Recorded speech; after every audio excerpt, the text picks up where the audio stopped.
Hello. Hello, final year. Yes, sir. Good morning. It invite लिखो invite सही ना सही ना बस इनके करे जाएंगे बस म्यूट डाल के उसे अलो हटाए जे पुछा ना आवाज अचे थी वो हींअर चई न ये सर तव्हां हिकड़ी चयो बस हिकिड़ी चयो त मतलब ॿियनि बि अचे हाणे यस कयां हाणे जॾहिं अलो कयो हा न हा त पोइ ही पाण खे अनम्यूट करे सघनि पियो हाणे बस मिनिमाइज़ करे छॾियोसि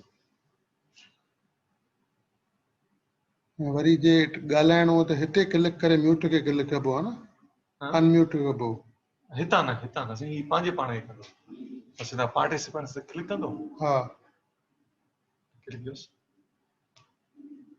चालू कंदोसि अनम्यूट करणो त हा बस म्यूट ऑन कंदोसि त बि हाणे हिनखे अलो करे पोइ यस कजोसि उन मां हेलो फाइनल ईयर हा हिते कयोसि क्लिक कयोसि न साईं हाणे यस कयोसि हाणे mute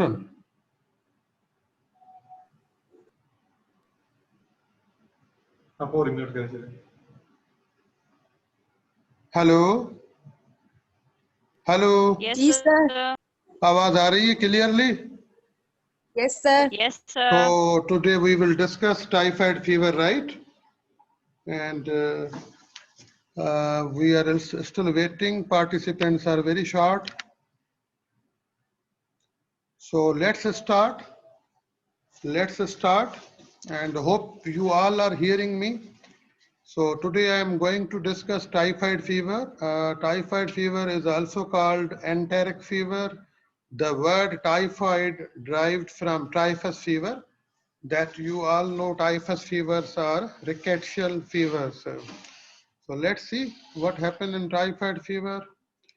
So just brief introduction regarding enteric fever or typhoid fever. That is infection. It is bacterial infection caused by Salmonella typhi and Salmonella paratyphi A and B.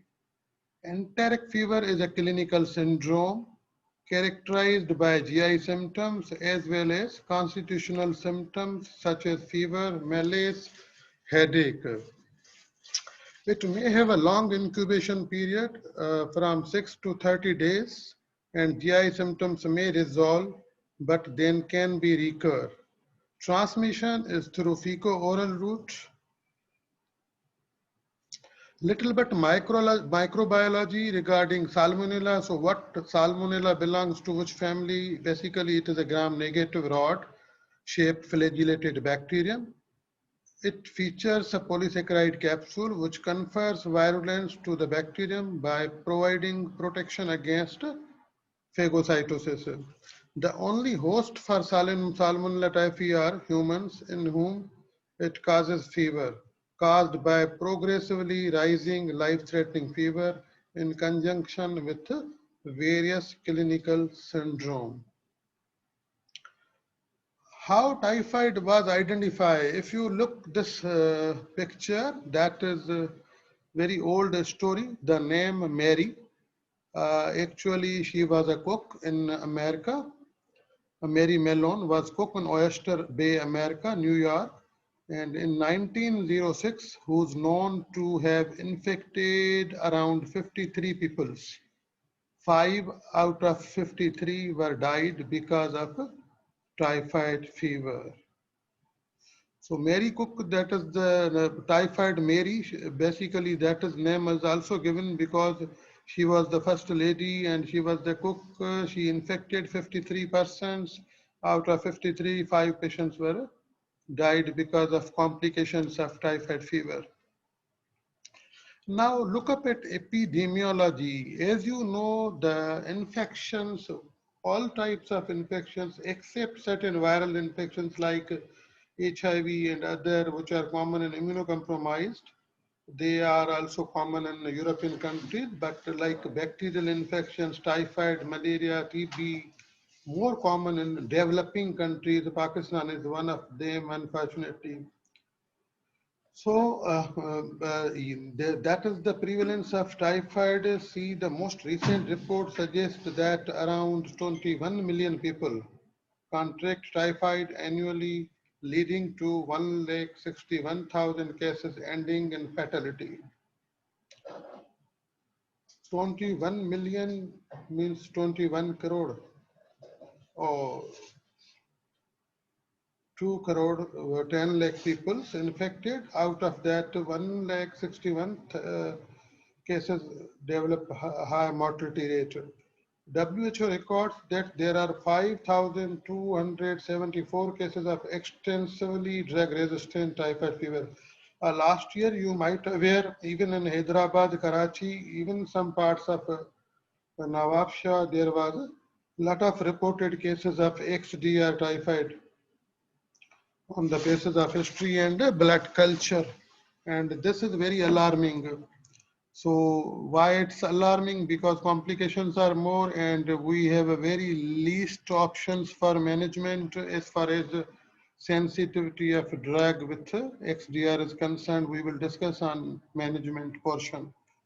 Inhabitants of Pakistani province of Punjab and Sindh has declared to be most at risk of developing typhoid fever. Means relatively it is less common in other two provinces. Now XDR distribution in Pakistan, again see the green shadow, that is Karachi, blue for Hyderabad and yellow for others. So 2017 XDR cases were in Karachi 175, 2018 3,483 and onwards 2019 that was greater than 2018, means it is going to be increased. Same for Hyderabad and other districts. Prevalence is increasing yearly. Now pathology, how typhoid cause enteric, salmonella enters in the body and cause enteric fever or typhoid fever. Mostly, as we discussed, the route of transmission, that is fecal-oral, mostly due to poor hand hygiene. People don't wash hand and eat unhealthy foods contaminated from exposed markets. Like students are also very fond of golgappas and faludas, right? So they are the richer sources for transmission of salmonella. So infection begins when organism breach the mucosal epithelium of intestine. Having crossed the epithelial barrier, organism invades and replicates in macrophages and Peyer's patches. Peyer's patches are nothing but lymphoid tissues in terminal ileum, that is a part of a small intestine. Mesenteric lymph nodes and the spleen, that is called reticuloendothelial system. Bacteremia occurs and infection then localize principally in the lymphoid tissue of a small intestine. When it infects Peyer's patches of small intestine, leads to multiplication and ultimately enter into the blood stream, then it causes bacteremia. Due to bacteremia, blood cultures comes positive, and having a bacteremia, then it also affect other systems of the body like gallbladder, lungs, even heart, endocarditis, meningitis. And as far as local multiplication is concerned in lymphoid tissue, ultimately with the duration, it will lead to adjacent complications like intestinal ulcers, perforation, and peritonitis. That is acute emergencies mostly dealt by surgeons. So Peyer's patches become inflamed and may ulcerate with involvement grade during third week of the disease. So any patient, if we left untreated or patient late diagnosed with typhoid fever, may brought in critical condition like complication as far as distant or local is concerned. The organism may disseminate to the lungs, gallbladder, kidney, and CNS. As I told, it can cause cholecystitis, basal pneumonia, pyelonephritis, meningitis. Clinical features during the prodromal stage, there is increasing malaise, headache, cough, sore throat, often with abdominal pain and constipation. At that time, we may confuse whether this is typhoid or this is a respiratory tract infection. And same things can happen in the malaria even. While fever, now we have to assess the pattern of fever. That is very important feature. We can reach the diagnosis as far as enteric fever is concerned. After about 7 to 10 days, it reaches plateau and the patient is much more ill. There is marked constipation, especially early, or pea soup diarrhea, marked abdominal distension occur as well. Now, pattern of fever, you all know the step ladder pattern fever, where it will not touch the baseline. You can say continuous fever or remittent fever. It will not touch the baseline. It will come down up to the 99, 99.5, and again rise 102, 103, up to 104.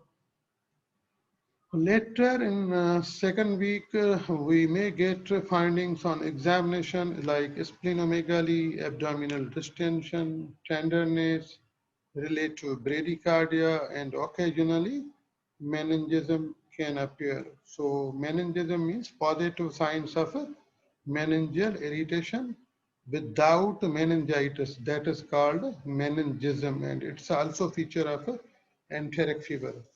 As far as relative bradycardia is concerned, you all know with increasing 1 Fahrenheit temperature will lead to increased 10 pulse beats per minute. So why does not happen in typhoid?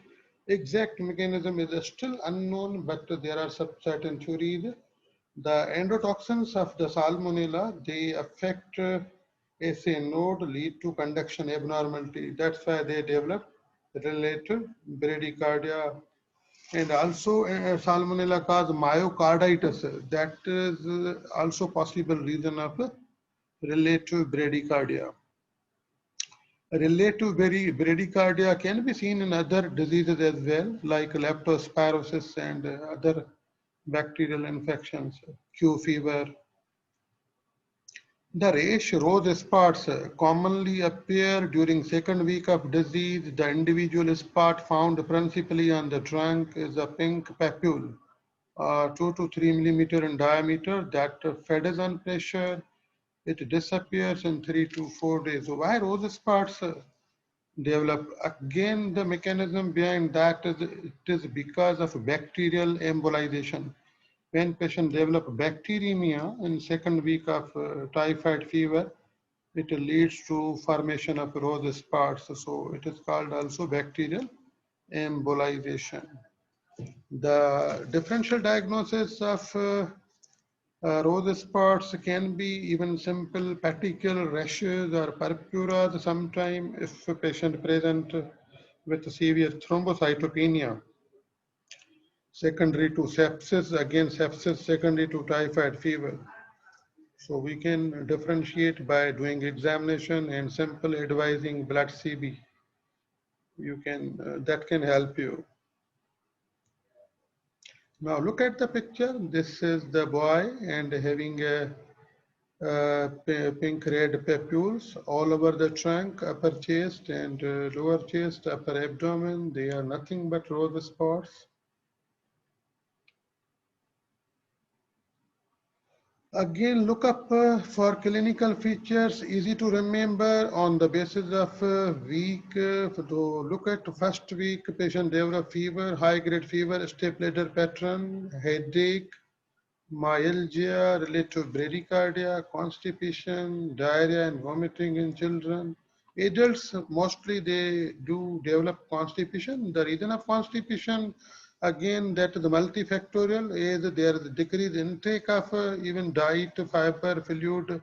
आपने देखा होगा हमारे setup में कितने सारे इंटेरेक्ट fever वाले patients होते हैं जिनको जनरल प्रैक्टिशनर्स या उनके घर वाले रोटी बंद कर देते हैं, खाना नहीं खाना है typhoid may. So that is also decreasing intake of fiber diet that can be cause of constipation. And second, it is intestinal infection ultimately due to swollen terminal ileum and Due to vomiting, patient may develop paralytic ileus. So constipation can be a part of sometime paralytic ileus. Third, constipation can be a feature of severe disease. Severe disease means once patient develop perforation and peritonitis. At that time, patient may brought to severe abdominal pain, tenderness, and constipation. So end of first week, rose spots on trunk, splenomegaly, cough. As I told, when patient develop bacteremia, they develop basal pneumonia. So basal pneumonia can present with cough initially. Fever will be there definitely. Abdominal distension, as I said, that may be due to paralytic ileus, maybe due to perforation peritonitis, maybe due to visceromegaly. End of second week, delirium. Delirium means, as I said, meningism. When there's involvement of CNS, patient may develop altered level of conscious level. So delirium is defined as clouding of conscious level. Sometimes he will be well conscious oriented, and sometimes he may be drowsy and irritable, agitated. Ultimately, severe meningitis, coma, death can be occur. Now, paratyphoid fevers, the course tends to be shorter and milder than that of typhoid fever, and onset is often more abrupt than acute enteritis. The rash may be more abundant and intestinal complications less frequent. Now again, come to the diagnosis. Diagnosis of typhoid fever, as I discussed, you have to take good history. On history, we have to look up all the symptoms we discussed here, and especially look up at the pattern of fever and relative bradycardia. They both are more helpful to make a typhoid fever diagnosis. Clinical examination, as I said, apart from relative bradycardia, rose spots, splenomegaly, sometimes hepatomegaly can occur, but commonly splenomegaly. So come to the later confirmatory part, investigation. So first investigation, we will advise blood CP. In blood CP, initially in first week, that can be normal sometime.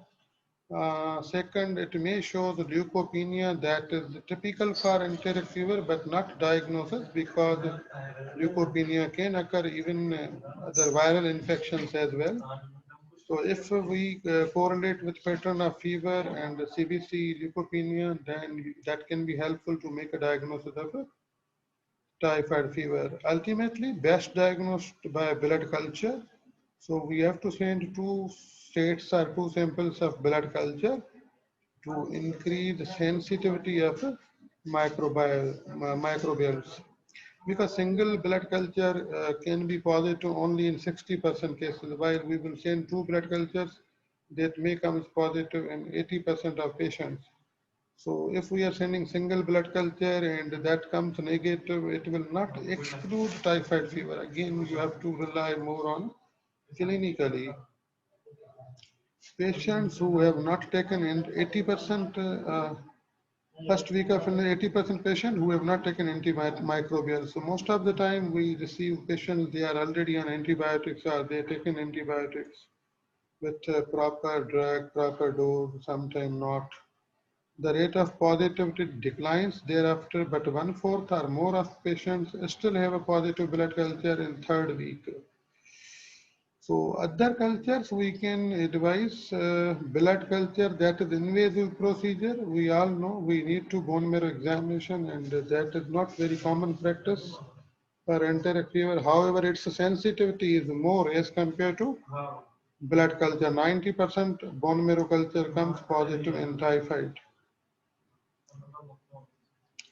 Stool culture is unreliable because stool culture may show positive organism, positive, but it can be positive even in gastroenteritis that may be due to other gram-negative organisms like Shigella, Campylobacter, Enterobacter, even without typhoid fever. Even urine culture in third week, urine culture you can advise, that is again not helpful. But yes, in carrier stage, once we treat patient we declare a cure and the patient is not carrier, we will go for if first blood culture is positive, after treatment with pass of 3 days, you repeat blood culture. If it comes negative and the patient is afebrile, we mostly declare patient is cured from typhoid. Now for that patient, we have to decide whether he is a carrier or not. So for carrier exclusion, at least we will send 3 stool cultures, consecutive 3 stool cultures after completion of treatment or even by 3rd week. So if 3 stool cultures are negative, that means patient is not carrier. For second time, he or she should not have a typhoid fever. We will educate her. We will ask her for prevention as far as hygiene, hand hygiene, water, all these things are concerned. And finally, we will suggest vaccination for typhoid. Other tests, serological tests, nowadays they are obsoleted like typhi dot and Vidal antigen. That is very common practice in our setup, and people develop even psychiatric problems. Oh my God, I have a typhoid, it's not going away. And for 3 months, I am going for this test, comes positive, positive, positive. Actually, they don't have a fever, they don't have a typhoid fever, but a report in their hands, they develop anxiety disorders, and ultimately they received many, many antibiotics multiple times from many doctors, and they don't get relief. So better to counsel them. They are obsolete test. If you are doubt, if you are worried about typhoid, better to go for blood cultures. If they are negative, we will advise you vaccinations. And if the predominant psychiatric symptoms, we can ask or assist psychotherapy and psychiatrist referral. A molecular biology test, DNA probe and PCR, they are not done in the Pakistan. However, they are doing by even in European countries, but don't have a facility. We don't have a facility for that. And still, I'm not sure whether this DNA probe and PCR, how much that is sensitive and helpful for typhoid fever. Now come to the differential diagnosis. Tuberculosis, why we kept tuberculosis? So by the end of second and third week, even in TB, we say if any patient have a fever, cough for 3 weeks or longer than 3 weeks, you can consider tuberculosis. So if patient have a typhoid for more than 2 weeks, you can suspect tuberculosis as well. Again, you will look up pattern of fever that is entirely different. Infective endocarditis, if you are getting any changing murmur in the precordium, you can suspect patient may have infective endocarditis. Brucellosis, the people who are dealing with animals, it is common in butchers. Lymphoma, again spleen, fever, and if you are getting additional lymph nodes, you can suspect any acute lymphoma, even patient have bleeding tendencies. Hepatitis, yes, and hepatitis A, E, acute hepatitis is a similar picture can be possible. Myalgia, headache, fever, splenomegaly.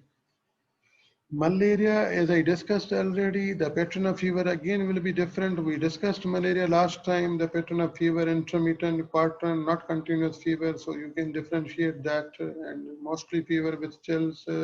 You will not get any relative bradycardia or leukopenia in malaria. However, in malaria, we may get pancytopenia due to hypersplenism or anemia that is relatively less common in typhoid. Amoebiasis again can present same fever, abdominal pain, constipation, diarrhea, but that will be diarrhea will be blood staining. Leptospirosis is not common. Patient can present with fever, hepatitis, clinically apparent jaundice, again common in people having a occupation dealing with animals. So septicemia of organ negative bacteria, these were common differential diagnosis. Complications can occur in about 30% of untreated cases and accounts for 75% of death. Means this patient brought in third week with perforation and peritonitis and disseminated bacteria like severe pneumonia, endocarditis, meningitis, osteomyelitis even. Then there may be a critical period and death ratio may be high. Again, depend upon the age of the patient and comorbidity, all these things as well. Intestinal hemorrhage manifested by sudden drop in temperature. One patient will develop intestinal hemorrhage. He will develop hypovolemic shock. So during hypovolemic shock, there will be constriction of skin blood vessels. So there will be no documented fever. Patient will maybe hypothermic sometime. And shock by dark, followed by dark or fresh blood in stool, intestinal perforation, abdominal pain, tenderness is most likely to occur during third week. Appearance of leukocytosis in tachycardia should suggest these complications. As we discussed in CBC, in typhoid, mostly leukopenia, right? So if you found leukocytosis in patient brought with history of more than 2 weeks of fever and abdominal symptoms like pain and tenderness, you can suspect that is perforation and peritonitis, and that time CBC may show a higher leukocytosis, more than 10, 15, 20, even 20,000.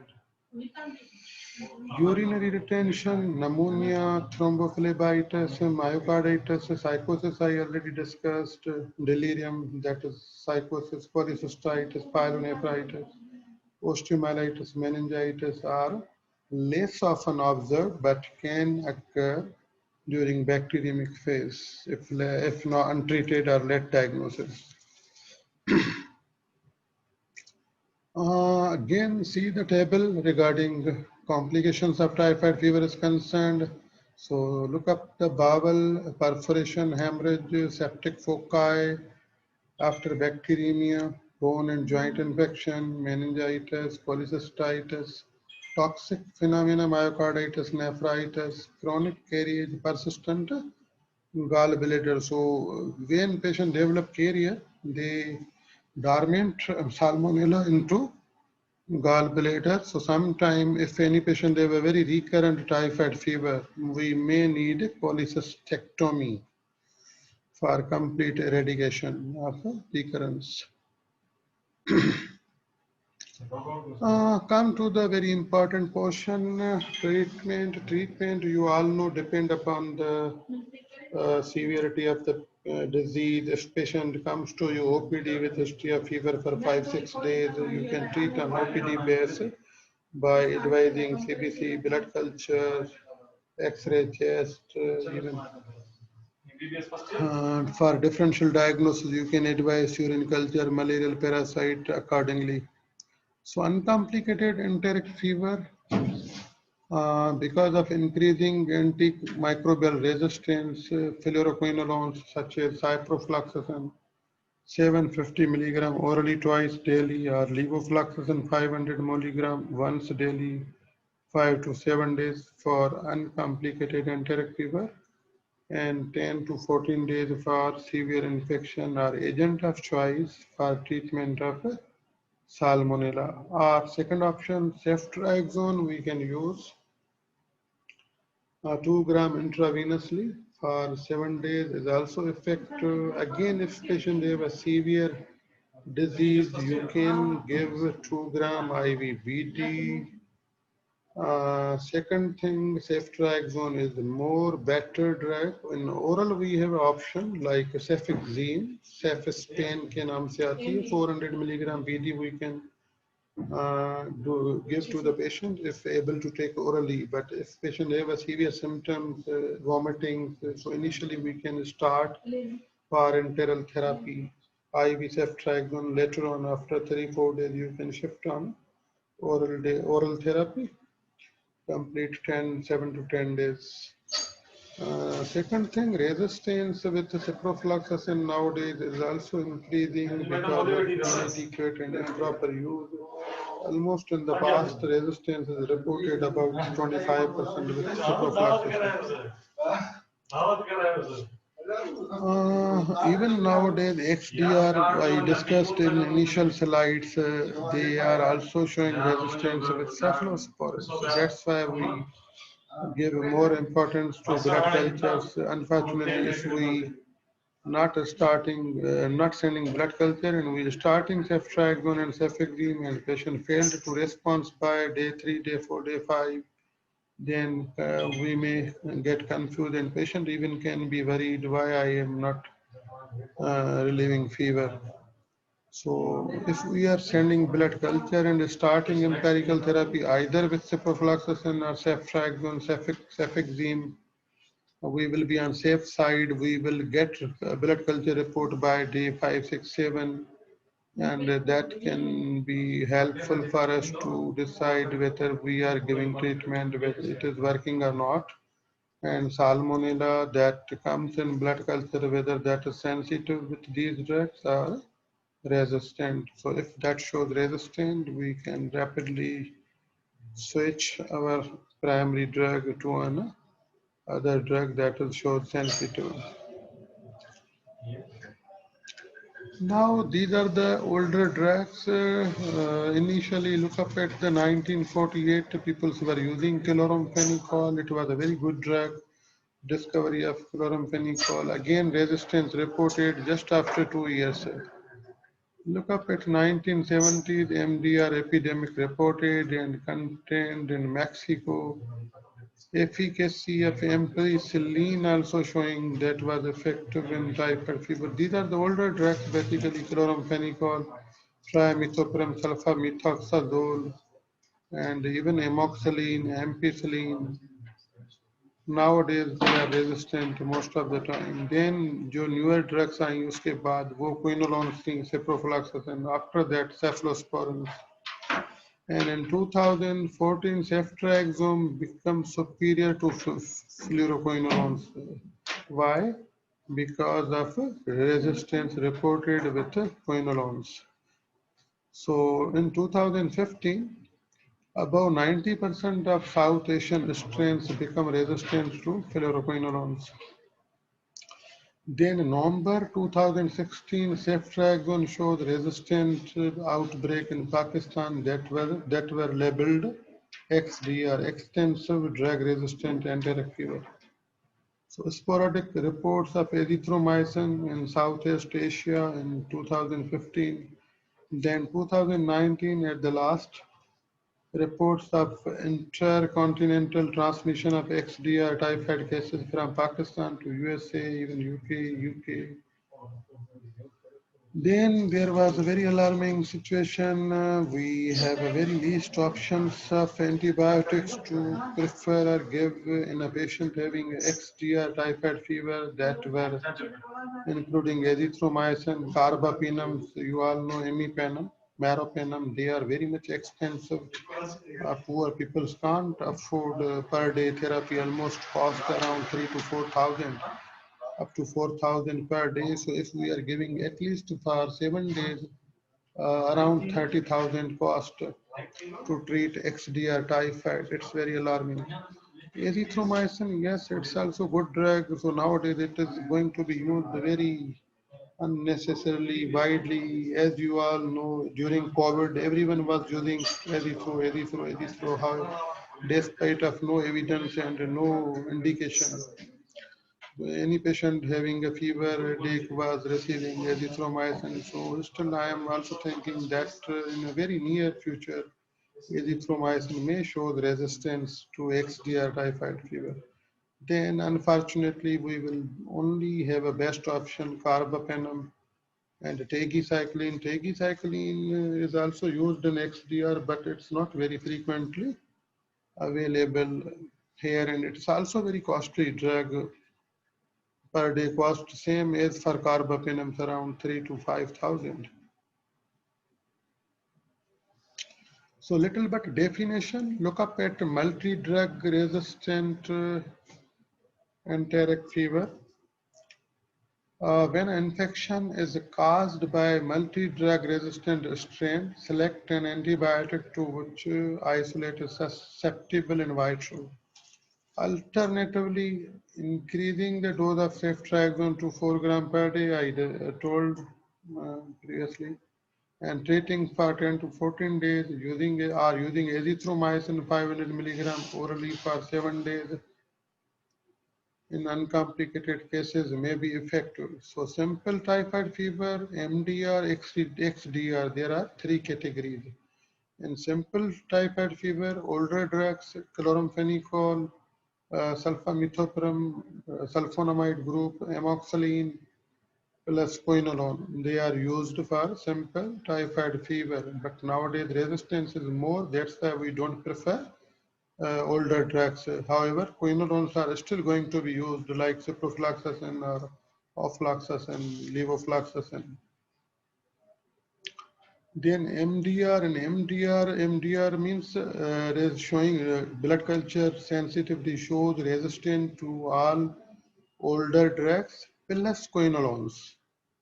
So sensitive to that, sensitive to what? Sensitive to cephalosporin, ceftriaxone or oral form cefixime and azithromycin. In years in the past, ampicillin, chloramphenicol, trimethoprim, sulfamethoxazole had been effective treatment, but resistance has spread globally. So hopefully you got simple typhoid, MDR typhoid, XDR typhoid. I am again going to repeat, simple typhoid fever means blood culture shows sensitivity with all older drugs including quinolones.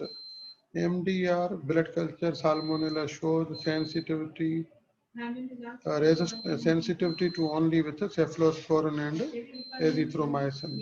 XDR blood culture salmonella shows sensitivity to azithromycin, carbapenem, imipenem, meropenem, and tetracycline. Hopefully you will got it now. So once patient developed typhoid fever in day 1, day 2, day 3, we can't guess whether this is simple typhoid or MDR typhoid or XDR typhoid until unless we started drug and patient failed to respond by 72 to 96 hours, then we can be worried why patient's fever is not going. Then we start to think that could be XDR. Again, repeating the treatment of XDR typhoid, as I mentioned, three drugs, azithromycin, tetracycline, meropenem. Azithromycin, day 1, we give 500 milligram BTR, 1 gram straight, then followed by 500 milligram OD. In uncomplicated and for severe cases, you can increase the duration of treatment for 10 to 14 days. Tetracycline not available here in Karachi. Yes, it's going to be used in SIUT Aga Khan. Other than the XDR typhoid, it is also going to be used for XDR bacteremia other than the salmonella. Suppose any patient they were resistant XDR UTIs or XDR gram-negative bacteremia, like immunocompromised people who are on dialysis, then they are using tetracycline after getting culture report. Meropenem basically proper dose is 1 gram IV intervally for 7 days in uncomplicated cases and for severe 1 gram for 10 to 18 days. Now, meropenem 500 milligram cost is 1200. So if you are giving 1 gram IV intervally on weight base, the cost will be more than 6,000 per day. Treatment options for MDR, XDR, that is again going to be repeated. Now, try to understand this slide. As I already discussed, these are all older drugs. Chloramphenicol, tromexazole, cotrimoxazole, ampicillin, ciprofloxacin, ciprofloxacin, older drugs that show the resistant in MDR. Ciprofloxacin, yes, can be used in MDR, but again, as I discussed, that is showing 25% resistance. So better if we are suspecting MDR, start with cephalosporin, ceftriaxone or cefspin. Even I suggest if you have a diagnosis of enteric fever, better to go straight away cephalosporin. If no vomiting, patient can take easily orally, give cefspin capsule cefazolin, cefixime 400 milligram BD for 7 to 10 days. Or initially, if vomiting, you can give parenteral 1 gram IV BD, if not so severe, for 72 hours, then shift on oral drugs. Then come to the azithromycin. If other than the ceftriaxone, you are going to give azithromycin, and especially we used when patient have simultaneously respiratory symptoms, and we are not sure whether this is viral infection or enteric fever we are giving. But ideally, we should avoid azithromycin. Why? Because in XDR, we only have this oral option. We don't have right now in other oral medication for XDR typhoid. So as I showed the slide in epidemiology, XDR is going to be increasing in Pakistan, so we will get more mortalities. So as far as my opinion is concerned, better to avoid azithromycin and keep it safe for present and future patients with XDR. Meropenem intravenously, when we receive patient with positive blood culture shows XDR, or if patient failed to respond with cephalosporin and all others, we started meropenem 1 gram. That is also going to be used even in MDR and XDR both. Tetracycline, it's not oral, only parenteral therapy can be used for MDR and XDR, but mostly for XDR.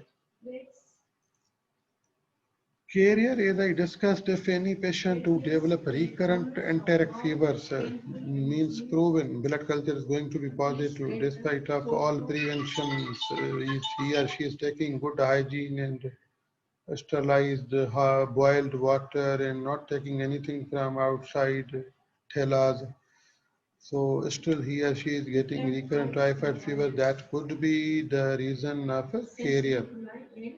So how we will pick up the carrier? I said we have to advise 3 consecutive stool cultures to confirm whether patient is having a carrier or not. If stool cultures comes positive, that means patient is in carrier stage, and you need to give ciprofloxacin 750 milligram BD for 4 weeks. Has proved to be effective in eradicating the carrier state. Again, not 100%, but 90%, up to 90%, it helps to eradicate.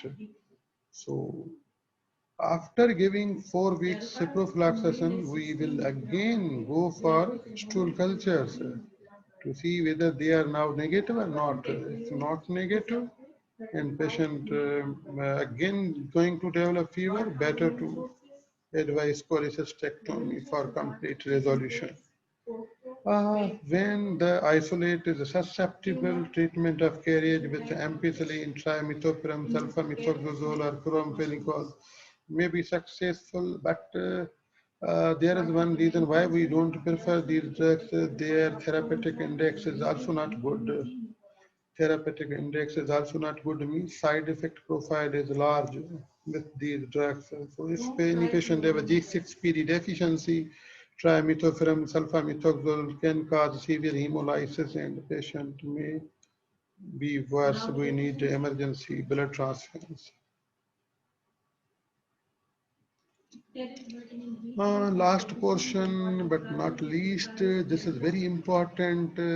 We do counsel to the patient and family for improved sanitation and living conditions, reduce the incidence of typhoid, adequate water disposal, that is not in our country. Unfortunately, आपने देखा कराची भी डूब गया, अच्छे areas भी डूब गए थे.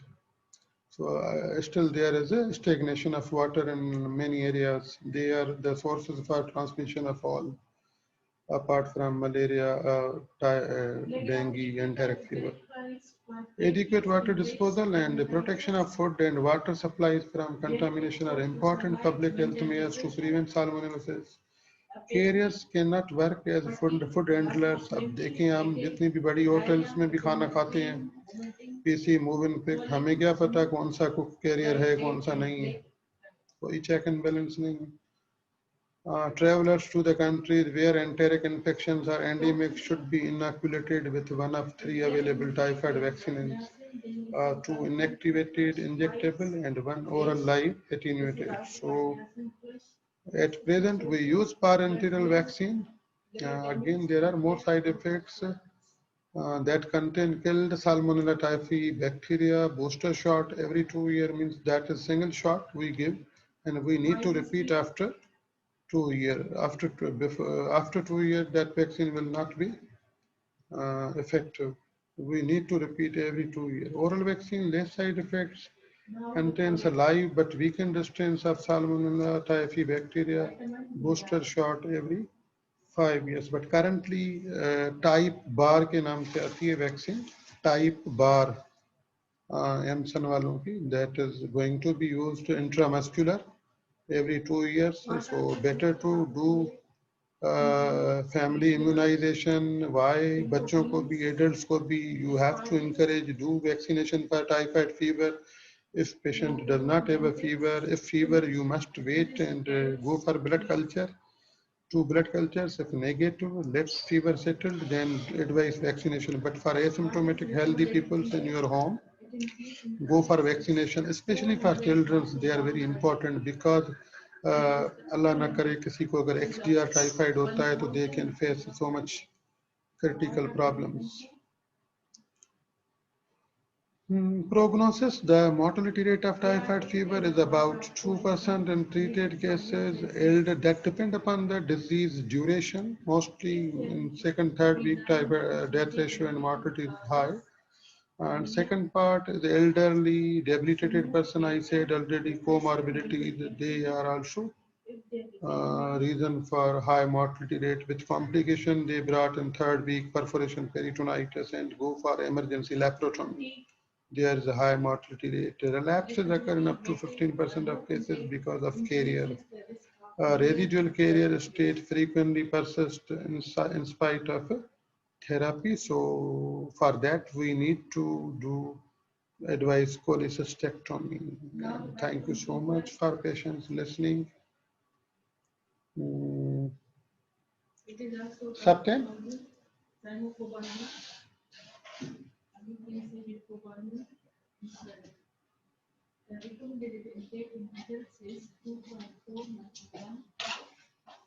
Theo? हाँ थियो and unmute करिस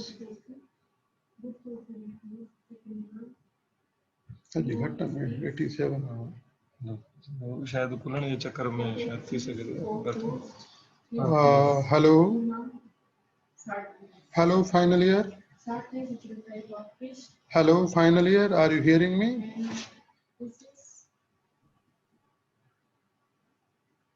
Hello. Yes, sir. How was your experience? Hello.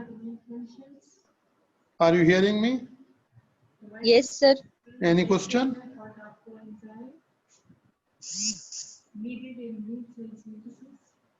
Any question? Did you got all in a good way?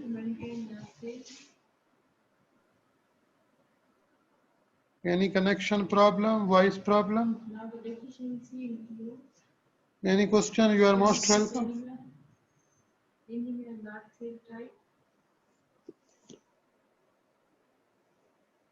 Not getting any response.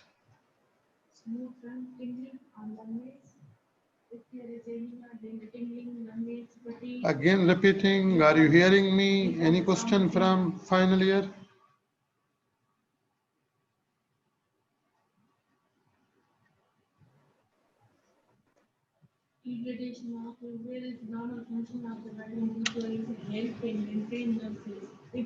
Please unmute करें.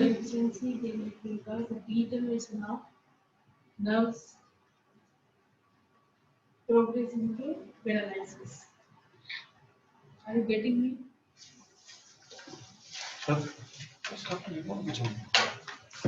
जी आवाज अच्छी नहीं पुरानी.